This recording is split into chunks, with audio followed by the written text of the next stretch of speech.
I am continuing in my reading. What I'm doing in this series is to read through the entire standard works of the Church of Jesus Christ of Latter-day Saints. This consists of the Bible, the Book of Mormon, the Doctrine and Covenants, and the Pearl of Great Price. I am continuing reading in a chronological order, according to event, not according to publication or volume.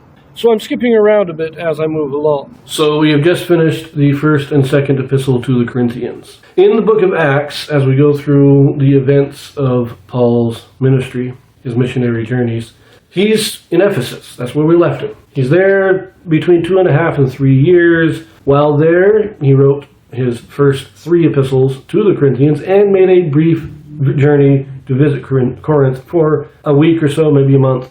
Not recorded in the book of Acts. The book of Acts just leaves him in Ephesus. Now, in Ephesus, we had the great tumult created over the worship of the goddess Diana.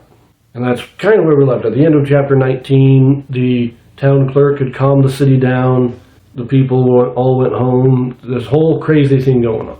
We now pick this up in chapter 20 as we come to the end of the time that Paul is in Ephesus. But we're not going to read a whole lot because the next stage of his ministry is covered in only a few brief verses. So for this video, we are only going to read the first 4 verses of chapter 20. And there are no Joseph Smith translations in these verses, so we will not be reading that. So now, the book of Acts, chapter 20, verses 1 through 4. And after the uproar was ceased, Paul called unto him the disciples, and embraced them, and departed for to go into Macedonia. And when he had gone over those parts, and had given them much exhortation, he came into Greece, and there abode 3 months. And when the Jews laid wait for him, as he was about to sail into Syria, he purposed to return through Macedonia. And there accompanied him into Asia Sopater of Berea, and of the Thessalonians Aristarchus and Secundus, and Gaius of Derbe, and Timotheus, and of Asia Eutychus and Trophimus. These going before tarried for us at Troas. I made an error there. I was supposed to read the first 5 verses. Now remember, he leaves Ephesus and he goes up and travels down through Macedonia. Macedonia is the northern part of what we consider today Greece. But Greece was actually the southern part of that peninsula. It was not, the northern part was Macedonia, then you had Greece in the south.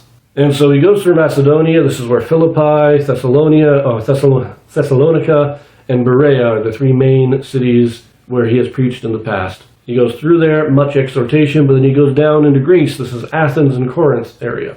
And he stays there 3 months. Now, while he was in Macedonia, this is the time that he wrote what we have as 2 Corinthians. While he was going through Macedonia, then comes down, as it says, spends 3 months in Corinth. While he is in Corinth, he will write the epistle to the Romans. But then note, it says his purpose was to come down and get a ship and sail over to Syria. But the Jews are laying wait. They probably set a trap for him at the ship docks. And so instead of getting on a boat, he heads back north through Macedonia. And he sends all these people up. They go up back into Macedonia, and they send all these guys. Sopater of Berea, Aristarchus, Secundus, Gaius, Timotheus, Eutychus, Trophimus. They all go up there and they wait for him at Troas. Troas is an island just off the coast of Philippi. So they probably went up to Philippi and then sailed across to Troas. Now, it does say in verse 5, and tarried for us at Troas. Notice the first person plural, meaning that Luke is now traveling with Paul again. This is the second time we've had this. He doesn't specifically mention himself, but when he goes into that first person, you can assume that he is there. And so all these other guys go up to kind of prepare the way. They go up into Macedonia, and they go over to Troas to wait for him. Luke is still with Paul in Corinth, and then they're going to go up and join him. Remember, Luke was one of the ones that brought the letter, 2nd epistle to the Corinthians, down to Corinth. So, anyways, we're going to leave that here, and we will start the book of Romans next, so I will see you there.